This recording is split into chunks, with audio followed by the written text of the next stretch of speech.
Today, on Florida Sportsman, Project Dreamboat, the professionals at Two Rivers hit the water, dialing in the Triton for optimum performance.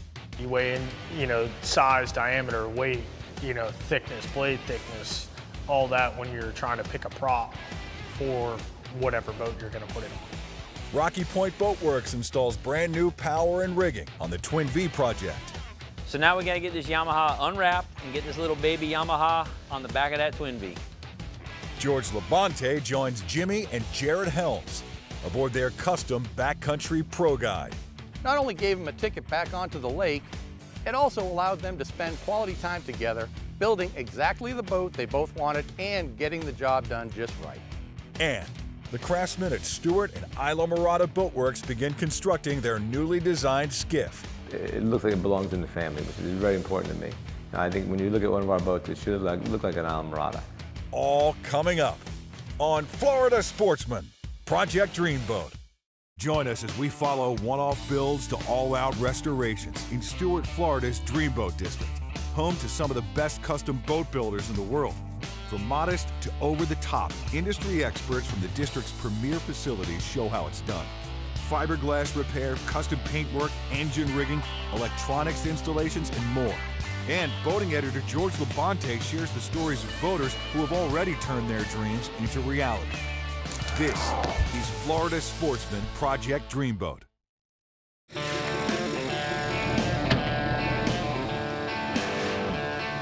So today we've got Jerry's Mercury 250 Pro XS installed on his Triton bass boat. We're gonna take it down to the locks, put it in some fresh water, do some prop testing on the boat, get the motor dialed in. I'm excited to see what Jerry thinks about it when he sees it.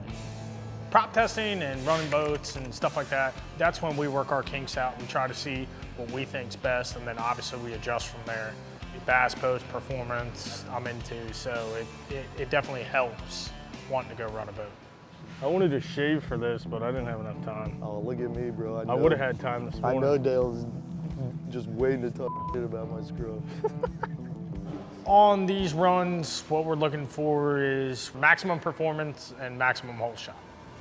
Okay, so what we're looking for today is hole shot. Jerry's real keen and wanting to know, wanting to get a better hole shot out of this boat.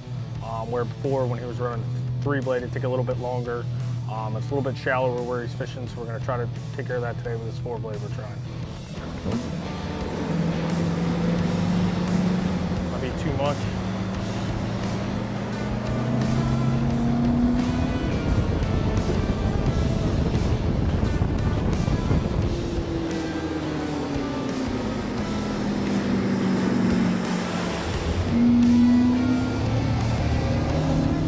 That was a lot better. That was better.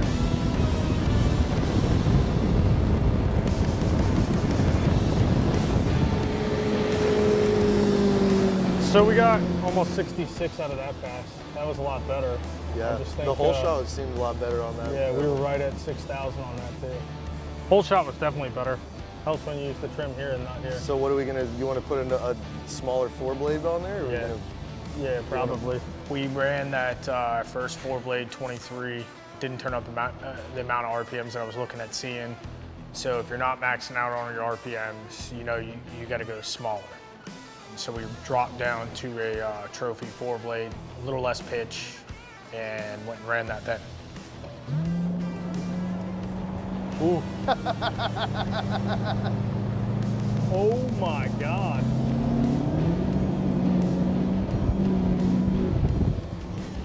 That is not what we're looking for. Doesn't like this one. Dude, this thing's jumping around like a bitch. Yeah, it's all right. Don't worry about it. Be all right. So basically, that last run with the 21 4-blade, it didn't like it. It just could be the way that the prop's cupped or cut or something like that. It just depends. I mean, obviously the boat ran well once we got through that hop, but it is definitely not a prop for that boat. I'm gonna just hang on a second, Jerry. That was so I ran that 23 Rev 4 first. That's a 21 Rev 4. Same thing, just a little bit. We had the critics on the sideline giving us their direct input for every step of the way. So why is Jerry why is he so insistent on using a 4-blade prop? Well, because 4 blades give you a better hole shot sometimes. Being that you're going from a V6 to a V8, the power's there, the torque's there, get it up on and get it running. So I think he's just looking at top end speed and hole shot. He wants both. Sometimes you can't have both. Sometimes it's one or the other, but we'll give him the best we can. So when you go the V8 route, the torque's higher. So obviously I would like to throw a bigger prop at it to see how it reacts. And that's when I decided that we're gonna try our Bravo FS that I brought with us. All right, so it's a Bravo FS1 27 pitch 4-blade. Hopefully get a little bit more out of this one, a little bit better hole shot. Blades are cupped a little bit different, cut a little bit different, so it makes a big difference when you're out running. We had a pretty decent hole shot. You know, it's a 4-blade, so it wants to grab anyways and go. We ended up getting in the low 70s out of it. It did well. I mean, it's just, there's definitely more to that boat, but time will tell. So during prop testing, you know, we didn't quite see the results that we wanted with the props that we brought with us. So after we get these props in that we want to try on the boat, we're going to meet back up with Jerry and get this thing dialed in just right. When we come back, the team at Rocky Point Boatworks begins rigging brand new Yamaha power on the Twin Vee project. This segment brought to you by Armstrong. Experience the Armstrong advantage. Do you have the Armstrong advantage? In its most basic form, an Armstrong outboard bracket improves the efficiency of your outboard motor. This equates to a faster time to plane and higher top speeds. The list of advantages continue with improved maneuverability, added space, and a quieter ride. Adding a swim platform accompanied by an Armstrong boarding ladder will certainly add to your day out on the water. Isn't it time for you to gain the Armstrong advantage? Welcome back to Florida Sportsman, Project Dreamboat. Join us as Rocky Point Boatworks rigs Yamaha power on the Twin Vee project. All right, so we got this 19-foot Twin Vee all stripped out. We got the windshield knocked out. It looks fantastic. I love it. We're able to get the paint rolled on and super happy. It looks like I sprayed it. So now we're ready to load up, go head up, and we're gonna go pick up our brand new Yamaha F-115. We're getting our motor from Lindsay Marine. It's a Yamaha dealer just up the road, maybe 5 minutes from here to the shop. They loaded it up from the warehouse, got it in the truck. It was like super quick, super easy. So now we gotta get this Yamaha unwrapped and get this little baby Yamaha on the back of that Twin Vee. It's like Christmas. People constantly call me up and they're like, hey Dave, we gotta hang a motor. And I'm like, do you want me to bring these lifting tools? And 3 hours later, sorry, it gets so big. So I really like using the chain hoist because back in my day, I used to do a lot of bodybuilding and weight training, and it just kind of reminds me of my training days. So I like the little workout it gives. So we're putting this F-115 on there, and I don't expect anything but the best out of it. The owner's gonna be happy with throttle response, fuel mileage, overall noise, you know, when they're out cruising with their family, wanna have a good conversation, etc. You know, overall, I just think, you know, it was a great decision on the owner's part to go Yamaha. All right, so now we got this F-115 Yamaha mounted, we're gonna go ahead and get our steering system on there. When you're mounting your motor, you really gotta pay attention to your splash well dimensions, because if your motor sits too low in there and there's not enough ample room to mount these ears and all the rods and everything in there, you may have to do it prior to mounting the motor. So make sure you pay attention to what you're doing. Otherwise, your weekend plans can be ruined. All right, so after we're at our instructions, we're gonna install our pivot point on top of the pivot arm on the motor. We went ahead and did that, applied the grease where we needed, got it all mounted, and we went ahead and torqued everything down afterwards according to what the instructions said, and moved on from there. The kit does come with lines, but we're gonna go ahead and we're gonna use a little bit bigger tube. Gives us a little more volume. Kind of makes this act like the big boy, the Sea Star, the bigger version here. So it'll give us a little more improved steering, a little easier. We got our line chosen, and we're gonna go ahead and pull it from the motor up to our helm, which is in the center console, obviously. We're using a different hose, and in that, we're gonna use an OSB fitting. It's a reusable end. You can get that from West Marine, and when you're going to install them, you gotta be real careful. You don't crimp the line too tight, and that's why I use the plastic, because I don't wanna put any sharp edges into the line that would cause a leak, and it's counterclockwise to tighten. Pay attention to that. Once that's done and you put the other piece back in there, it's a clockwise motion. So once you get your ends on your lines, you want to go ahead and hook them up to your steering ram. And then at that point, you want to swing the motor back from port to starboard and check the flow of the lines, because these things are going to move all the time. You don't want them to bind. So we're all good on the back end of the boat. We're going to move up to the helm. So we got our lines. We're going to go ahead and trim them, put our reusable ends on there. We're gonna go ahead and install the helm unit itself, get our lines hooked up, and we're going ahead and we're ready to go ahead and bleed the system. SeaStar provides you with everything you need to do to bleed the system yourself at home. However, I have a Power Purge Junior system here at the shop because we do a lot of installs, so it makes it a lot easier for me. Once all your fittings and everything are loose, you know, the machine's on, it's pumping fluid, you really got to pay attention to how much air bubbles are coming through. And you gotta rotate the motor port, the starboard, and get all those air bubbles out of that, especially a new system. So pay attention what's coming out of your hose. If it's solid fluid, you're golden. If it's got some air bubbles, keep working until you have no more air bubbles. After everything's all installed, bled, etc., we went ahead and swung the motor. Everything is working A-OK. When we return, George LaBonte joins Dreamboat owners Jimmy and Jarrett Helms aboard their Backcountry Pro guide in this week's One Man's Dreamboat segment. This segment brought to you by Fiberglass Coatings, the largest selection of fiberglass materials in the United States. FGCI is a leading supplier of composite materials, family-owned for over 60 years and headquartered right here in Florida. We have the materials and technical expertise to service manufacturers, repair professionals, and DIYers alike. Our gel coat color matching is a favorite of seasoned professionals and weekend warriors. Access our online store at fgci.com, call to speak with a product specialist, or visit our stores in Fort Lauderdale or St. Petersburg. FGCI is your partner on boat projects big and small. Welcome back to Florida Sportsman Project Dreamboat. Join us for this week's One Man's Dreamboat segment with Florida Sportsman boating editor George LaBonte as we feature anglers who have already launched their dream. Florida Sportsman began these features 30 years ago, and the dreams just keep getting better. Today we're off to Okeechobee, Florida for a spin around the Big Lake and a look at a father and son project that was originally intended to be completed by somebody entirely different than our guest today. Jimmy and Jarrett Helms each have a love of bass fishing and going fast on boats in common. Jimmy found himself between boats and restless to get back on the water, while Jarrett had a friend with a backcountry project that he just couldn't get off the ground. My son bought a 202 backcountry a couple years ago. I kind of like the design of it, the way it runs good. Come across one of his buddies on the West Coast, Logan. He was going to restore it himself, and he couldn't find a glass guy to do it soon enough, so he ended up giving us the deal. I'm like, okay, I said, this is going to be us here. So it was like a backyard project.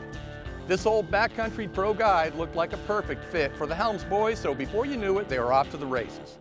We decided to remove the deck cap to inspect the stringers when we found other damage that needed to be addressed. Once we got it all apart, we built a second set of stringers and better bulkheads out of more modern materials to make the boat last a lifetime. It was time for colors. I was thinking about plum purple and white, and my son's like, Dad, that's kind of bright, you know, you're gonna have a special boat. And then Jarrett's like, you know, Dad, tan and white would probably look pretty good. Well, Home Depot's across the street. They got a lot of colors. So I went over there and got a stack of tans and a stack of whites and started playing with the colors. And it came out really good. I'm glad we went with tan instead of purple. You know, with the Matterhorn white on the boat, it's a nice color combination. The top quality work on this project wouldn't be limited to glass work. The fact that Jarrett rigs and wires boats professionally would obviously come into play when it came time to dive into the electrical system. So once the structural work was done, I built custom wiring harnesses for the boat, so it made wiring much easier, much neater, and also accessibility for bilge pumps and live well pumps and things like that. So if you need to change one, it's kind of a easy plug and play deal. With being in the business, we have access to some of the best products, such as Pacer wire, great tin coated wire, should last a lifetime. Everything is proper fuse connections or breakers, whatever's necessary. It was very satisfying being able to take my time and see this project come together the way I would like it to without having to cut any corners or meet a budget or anything like that. Now, going fast wasn't the only requirement these boys were looking for at the end of the road. They also wanted a clean-looking exterior without any unnecessary clutter on deck. Only the necessary tools to accomplish the job were added to the finished product.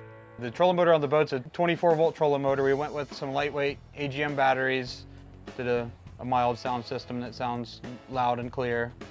Kind of simple 9-inch touchscreen GPS fish finder. We kept it pretty simple. Jimmy has a long history of bass fishing, and more specifically bass tournament fishing. Because of this, it was important to him to have all the speed he was used to, and this BC boat was going to have to be quick. As far as the motor is concerned, it's original. It's a 98 200 Pro V. The boat will run 65 miles an hour and runs well. When you take off in the mornings during a tournament, if you're not first, you're last. And you know, this thing here was just 3 of us in there, and it was just stable, and you can just scream. In a kind of non-typical style, when it came down to the timing of this project, the roles you might expect out of a father and son collaboration were reversed. We had a great time with the project. It was a little bit of a battle because he's in a hurry, and I'm a slow and steady and do it right kind of guy. So we battled there a little bit, but we ended up finishing it and doing it right, and, you know, in a pretty timely matter, 9 months, start to finish. He's the best son of anybody could ever ask for, and like he said, I want it done now, and it shouldn't be done now that quick, but I've been that way my whole life, and sometimes you just gotta slow down. And he kept telling me, Dad, slow down. The end result was by all means worth the wait. Bringing this shallow saltwater and big lake rig back to beautiful condition not only gave them a ticket back onto the lake, it also allowed them to spend quality time together, building exactly the boat they both wanted and getting the job done just right. After an initial investment of $7,000 and spending $12,000 on repairs and custom modifications, the cost of the Helms Dreamboat comes to a total of $19,000. When we return, Stuart and Islamorada Boatworks make progress on their all-new shallow water skiff. This segment brought to you by Suzuki Marine, the ultimate outboard motor.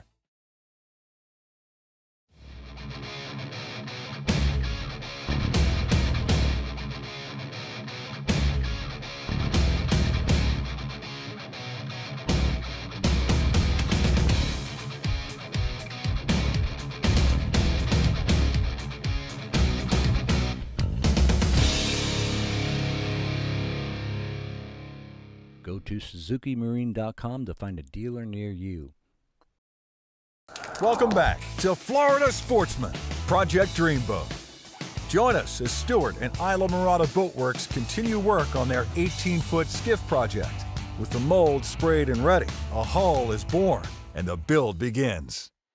When it came out of the mold, it was like, oh my God, you know, you look at it on paper and it looks kind of cool, you know, you can figure it out, but when you see it pop out of the mold, it's all shiny. It looks like it belongs in the family, which is very important to me. I think when you look at one of our boats, it should look like an Islamorada, and it had that look. It had the sculpted sides, had the chine going low in the water. The carbon and negro on there is really an amazing material. It's really strong and light, but it's got a little flexibility in it, a little dampening effect of it almost. We've got the hull, which is super light, but it'll absorb, it's impact resistant. It should be just dynamite. With the hull complete, we already had designed a deck cap, and it was ready. We had the mold for that, so that just, you know, facilitated really moving on. That's the easiest part of the 3 segments of the boat. And so it's absolutely coming together quickly. Well, when we did the console, to me that's a huge part of the boat because you actually that's what you hold on to. That's the focus point of the boat. It came out really nice. We used an actuator on the instrument, so it tilts everything up. It's just really trick. But when it came to fitting it for the first time, you know, you can draw all these pretty pictures you want. But you got to position it just right. So I want to make sure I got it done myself. My guys are all watching me, you know, see if the old man can still do it. And you know, we got it done. It came out really nice. So we've got it close to the hinge.